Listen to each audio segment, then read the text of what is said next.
8. आधुनिक चित्रकला 1800 ईस्वी से वर्तमान तक। मुगल साम्राज्य के पतन के साथ उत्तरी भारत में राजनीतिक अर्थव्यवस्था हिल चुकी थी, किंतु दक्षिण भारत में अनेक राज्य स्थिर रूप से कला के विकास में अपना योगदान दे रहे थे।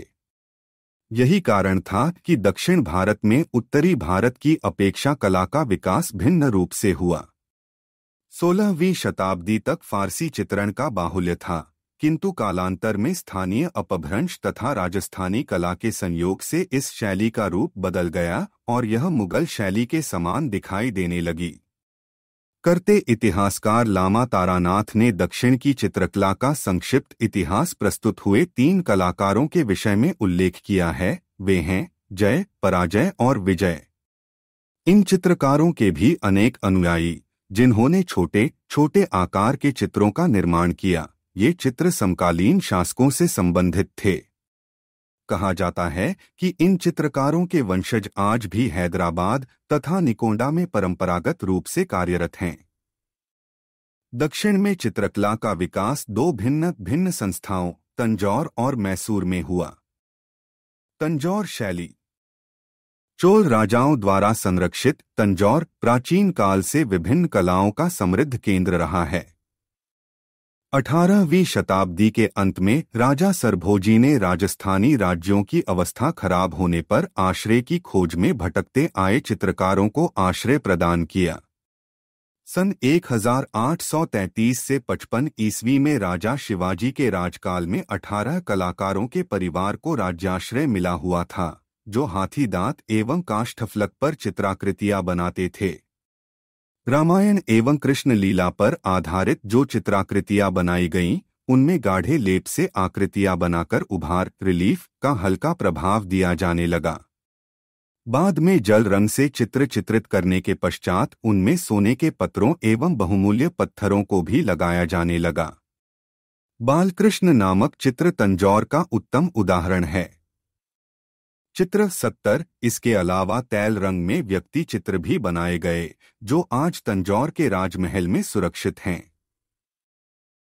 चित्र 70 तंजौर बालकृष्ण सन 1855 ईस्वी में शिवाजी की मृत्यु के पश्चात इस राजवंश का अंत हो गया, साथ ही चित्रकारों का संरक्षण भी समाप्त हो गया।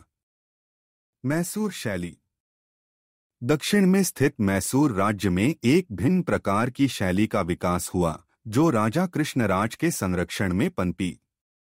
यूं तो राजा कृष्णराज से भी पूर्व यह शैली 100 वर्षों तक प्रचलित रह विकासोन्मुख रही। इस दौरान दरबारी कलाकारों को अत्यधिक प्रोत्साहन दिया गया।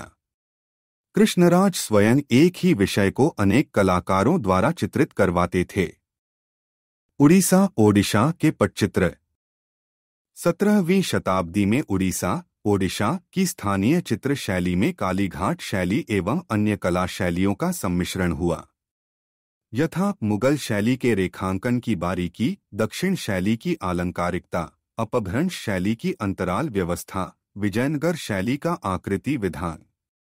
विशाल पैमाने पर बनाए जाने वाले इस शैली के चित्र प्राय टाट या कपड़े पर बनते थे, जिन्हें जगन्नाथपुरी आने वाले दर्शनार्थी एवं पर्यटक खरीद कर ले जाते थे। इन चित्रों के विषय धार्मिक आख्यानों, गीत गोविंद या राधा कृष्ण के कथानक पर आधारित होते थे।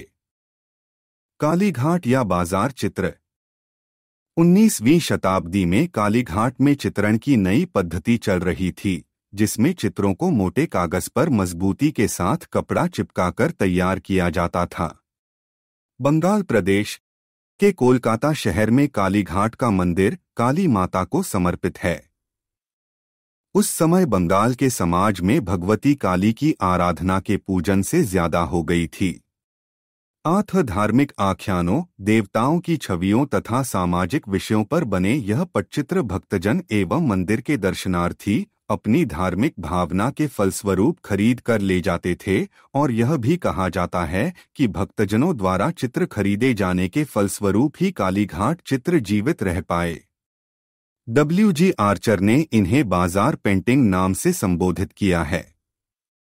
धार्मिक चित्रों के अतिरिक्त श्यामकांत बनर्जी के तंत्रयोग, वैष्णवों पर हास्य तथा व्यंग्य, बंगाली बाबू की वेश्यावृत्ति, तारकेश्वर स्क्रैंडल जैसी लोकप्रिय विषयवस्तु पर भी चित्र बने।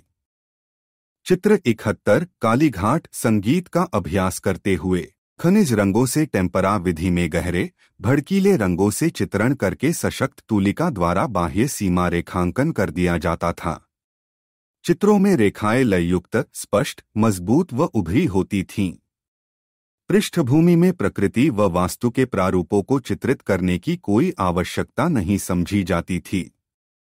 लोक शैली की चित्रण पद्धति के साथ साथ यूरोपीय तकनीक का भी इन चित्रों में सम्मिश्रण किया गया। संगीत का अभ्यास करते हुए चित्र कालीघाट चित्रण शैली की विशेषता दर्शाता है। चित्र 71 इस प्रकार के चित्रों का चित्रण कालीघाट के अलावा हुगली, मिदनापुर, बर्दवान, मुर्शिदाबाद और चंद्रनगढ़ में भी किया जाता था। पटना या कंपनी शैली। यदि हम भारतीय कला का सिंहावलोकन करें तो यह स्पष्ट हो जाता है कि प्रत्येक युग में कला को एक विशिष्ट शैली तथा रूप प्रदान किया गया है। में भारतीय अतीत के विभिन्न युगों ने कला क्षेत्र में जगत प्रसिद्ध अजंता, जैन, राजस्थानी, मुगल तथा पहाड़ी चित्र शैलियों में नित नवीन व असाधारण सौंदर्य तथा अभिव्यक्तियों से परिपूर्ण कलाकृतियां प्रदान की हैं। इसी क्रम में 19वीं शताब्दी के छोटे से कालांश ने भारत को कंपनी चित्रण शैली देकर भारतीय कला क्षेत्र में श्रीवृद्धि की है। इस शैली का ऐतिहासिक उद्भव उस युग में होता है जब भारत में 18वीं शताब्दी के उत्तरार्ध में अंग्रेजों की एक व्यापारी मंडी ईस्ट इंडिया कंपनी अपना अस्तित्व बना चुकी थी और इसी की आड़ में अंग्रेजी सत्ता ने भारत के सामाजिक, राजनीतिक, सांस्कृतिक तथा धार्मिक क्षेत्रों में अपनी जड़ें जमा ली थीं और 19वीं शताब्दी के प्रथम चतुर्थांश तक भारत पूर्ण से अंग्रेजों के स्वामित्व में आ चुका था और छोटे बड़े राजा, महाराजा तथा नवाज आदिनीहीन आर्थिक दशा में निर्वाह कर रहे थे। ऐसी दशा में अनेक आश्रित कलाकार निर्यात को गए तथा जीविकोपार्जन हेतु नए आश्रय पाने के लिए अन्य स्थानों पर चले गए। इस प्रकार कलाकारों का निष्कासन कोई नया या आकस्मिक नहीं था। इससे पूर्व भी शाहजहां के राजकाल के अंतिम दिनों से ही मुगल दरबार को एवं औरंगजेब द्वारा काम में अधिक रुचि न लेने और मुगल साम्राज्य के पतन के कारण भी बहुत से कलाकार लखनऊ, हैदराबाद, निकोड़ा, पूना, बनारस, मथुरा, मैसूर, तंजौर और लाहौर के आसफ अली खां जैसे सुसंपन्न व्यक्ति राजपूताना, अवध तथा बीजापुर के स्थानीय दरबारों में आश्रित हो गए और अपने चित्रण कार्य को जारी रखा। इस समय अंग्रेजों की व्यापारिक कंपनी के व्यापारियों तथा अन्य उच्चाधिकारी वर्ग का समर्थन कलाकारों को मिलता रहा, जिन्होंने इनको अर्ध यूरोपीय ढंग पर लघु चित्र, व्यक्ति चित्र तथा अन्य कलाकृतियां बनाने के लिए प्रेरित किया।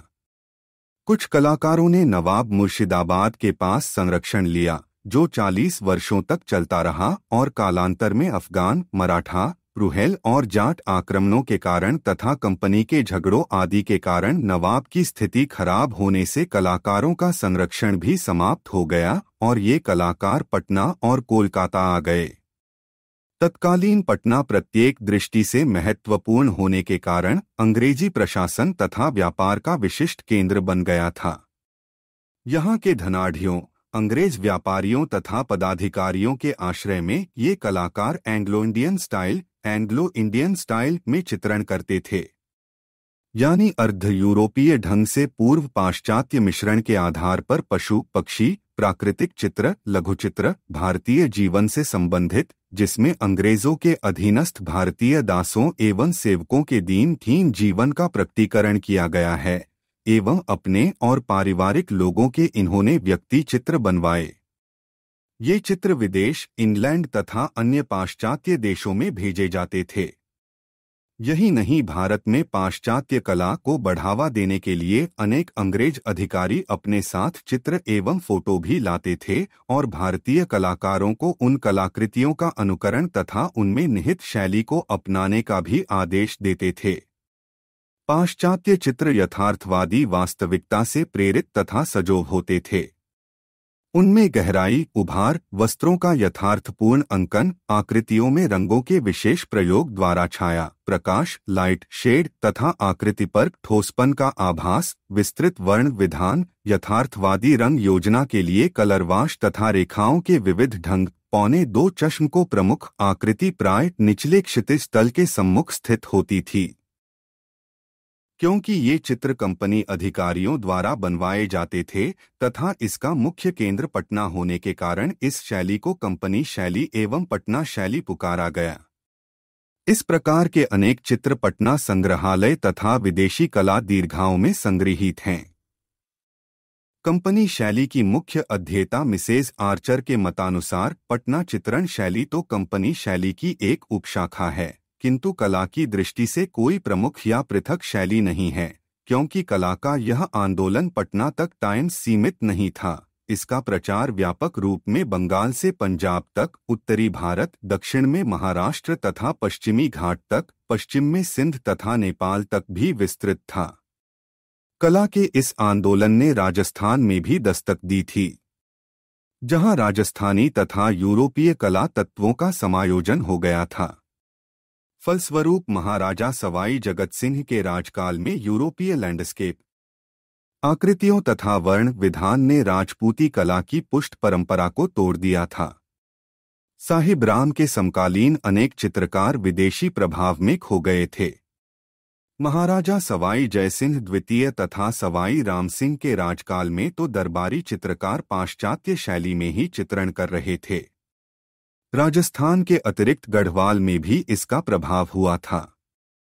सन 1816 ईस्वी में गढ़वाल ब्रिटिश सेना के आधिपत्य में आने पर गढ़वाल शैली के प्रमुख चित्रकार मोलाराम के पुत्र ज्वालाराम तथा अन्य पारिवारिक सदस्यों ने अंग्रेज कमिश्नर की नौकरी कर ली तथा परंपरागत चित्रण छोड़कर यथार्थवादी ढंग पर पक्षियों के चित्र तथा टोपोग्राफिक चित्र 72 पटना या कंपनी मिट्टी के खिलौने की दुकान तैयार करने लगे। इस प्रकार जहां जहां यूरोपीय शैली की लहर पहुंची, यहां उसने स्थानीय तत्वों के साथ मिलकर एक नए रूप में विकास किया। ये स्थानीय तत्व आरंभ में प्रधान रहे, किंतु बाद में ये गौण हो गए। पटना एवं कंपनी शैली के प्रमुख विषयों में व्यक्ति चित्र, पशु, पक्षी एवं साधारण लोगों के व्यक्ति चित्र थे। पशुओं में मुख्यतः हाथी एवं घोड़ों या उसकी सवारियों को अंकित किया गया था। जन साधारण के विषयों में मछली बेचने वाली, टोकरी बुनने वाली, चक्की वाली, लुहार, दर्जी, सेविका, मिट्टी के खिलौने बनाते एवं बेचते आदि को चित्रित किया। चित्र 72 चित्रकारों ने मांग के आधार पर अबरक के पत्रों पर अत्यंत सूक्ष्मांकन युक्त लघु चित्र चित्रित किए। इसके अतिरिक्त हाथी दांत फलकों एवं कागज पर भी चित्रों का निर्माण किया। स्त्रियों के अधिकांश व्यक्ति चित्र लाइफ मॉडल को देखकर नहीं बनाए गए, वरन वह काल्पनिक स्त्री आकृतियों के टाइप पोर्ट्रेट्स थे जो पाश्चात्य चित्रों के आइडियल पोजेज के आधार पर बने थे। व्यक्ति चित्रों में चेहरा तो जीवित व्यक्ति को देखकर बनाया जाता था और निचला भाग काल्पनिक रूप से। यह बात स्मरणीय है कि कंपनी शैली की विशेषताएं सर्वत्र सामान्य नहीं थीं, अतः इसके चित्रों में न तो भारतीय परंपराओं का ही निर्वाह हो पाया, न ही विदेशी शैली का पूर्ण रूप से अनुगम। इस प्रकार पटना शैली के चित्रों में मुगल शैली एवं यूरोपीय कला शैली का सम्मिलित प्रदर्शन है। पटना शैली के चित्रों में रेखांकन में कठोरता झलकती है और भावोद्दीपन की कमी है। चित्रों में प्रयुक्त रंग भी फीके थे, जिनमें भूरे, हरे, गुलाबी और स्याह रंग हैं, जो आकर्षक नहीं लगते थे। चित्रों की रचना सामान्यतः तैल या जल रंगों में होती थी। चित्रकार 19वीं शताब्दी को पटना शैली के उत्थान का समय माना गया है। इस समय में पटना शैली के चित्रकारों में सेवकराम का नाम प्रमुख है। लाला ईश्वरी प्रसाद है, जो कोलकाता आर्ट स्कूल के भूतपूर्व अध्यक्ष थे, के पिता शिवलाल भी पटना शैली के वंश परंपरागत चित्रकार थे।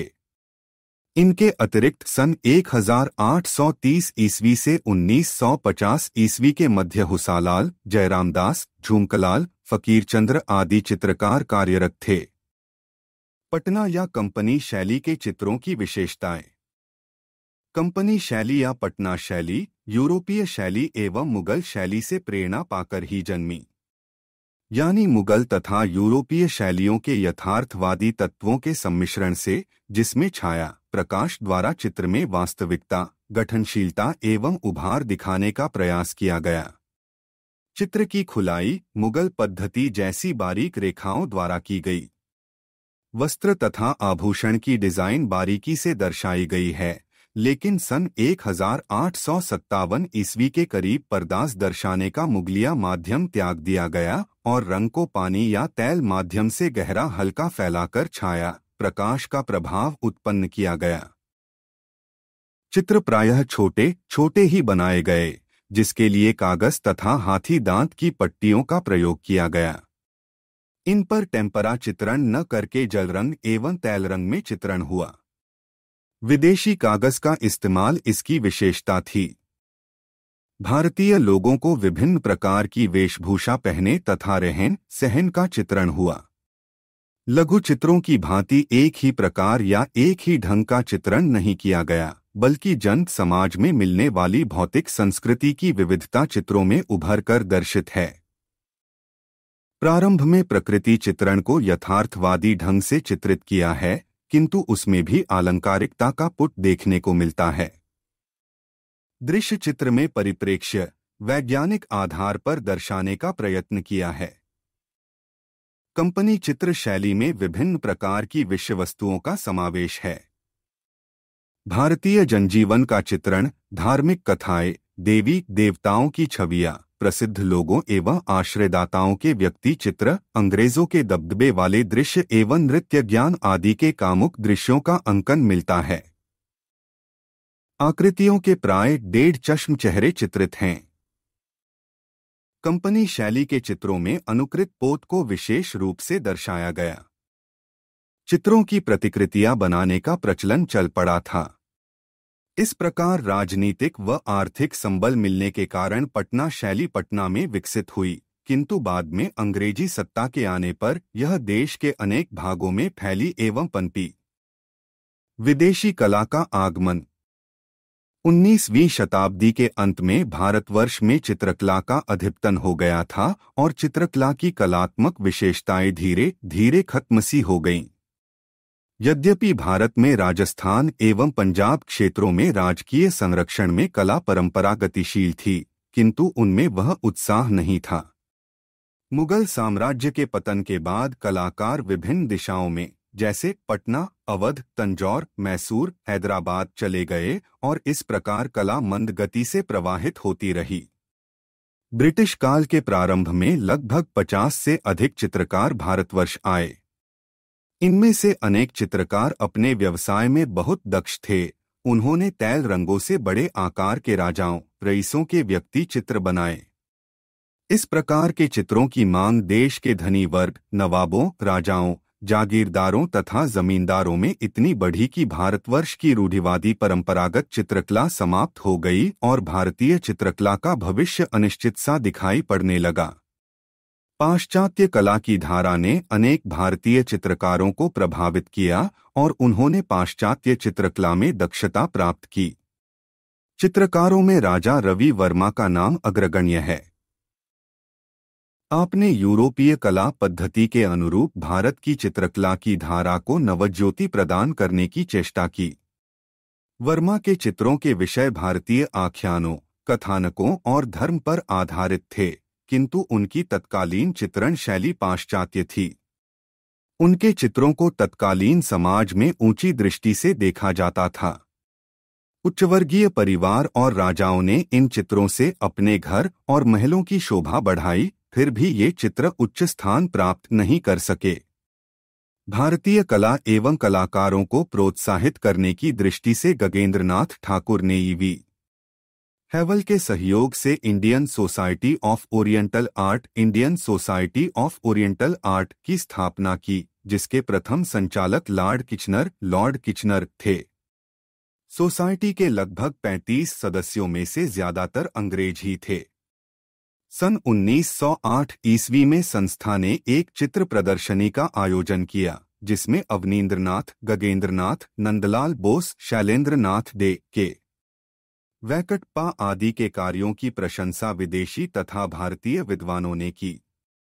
बंगाल में राजा राममोहन राय के विभिन्न प्रयासों से शिक्षा, साहित्य एवं समाज में जागृति आई। इतिहास एवं पुरातत्व विषयों पर नवीन शोध एवं वैज्ञानिक अध्ययनों पर विशेष ध्यान दिया गया। इतना ही नहीं, प्राचीन भारतीय साहित्य के महत्व को पहचानते हुए मैक्स मूलर, विलियम जोन्स ने इसे अनुवादित भी किया। सन 1860 ईस्वी कनिंघम को प्रथम पुरातत्व निदेशक बनाया गया, जिन्होंने भारतीय इतिहास एवं पुरातत्व के लिए कार्य किए। 19वीं शताब्दी में स्वामी विवेकानंद, राजा राम मोहन राय, महात्मा गांधी, जवाहरलाल नेहरू, सुभाष चंद्र बोस, रवींद्रनाथ टैगोर जैसे विचारक, शिक्षाविद, समाज सुधारक, राजनीतिज्ञ, साहित्यकार आदि की विचारधाराओं एवं कार्यों का प्रभाव तत्कालीन समाज पर पड़ा। स्वतंत्रता पूर्व कला विद्यालयों का स्वरूप। बॉम्बे टाइम्स के संपादक डॉक्टर जी बुइस्ट द्वारा भारतीय कला शिल्पों की शिक्षा देने के उद्देश्य से स्कूल ऑफ इंडस्ट्रीज की स्थापना हुई। इसी विचार को क्रियान्वित करने के फलस्वरूप कला विद्यालयों, स्कूल ऑफ आर्ट्स की शुरुआत की गई। इन विद्यालयों की स्थापना का प्रयोजन चित्रकला, ड्राइंग, डिजाइन और मॉडलिंग, काष्ठकला, अलंकृत मृद्भांड, धातु के पात्र आदि का प्रशिक्षण देना था।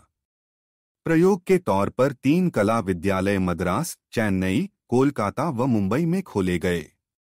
बाद में लाहौर, लखनऊ व अन्य विद्यालयों ने देश में अपनी जगह बनाई।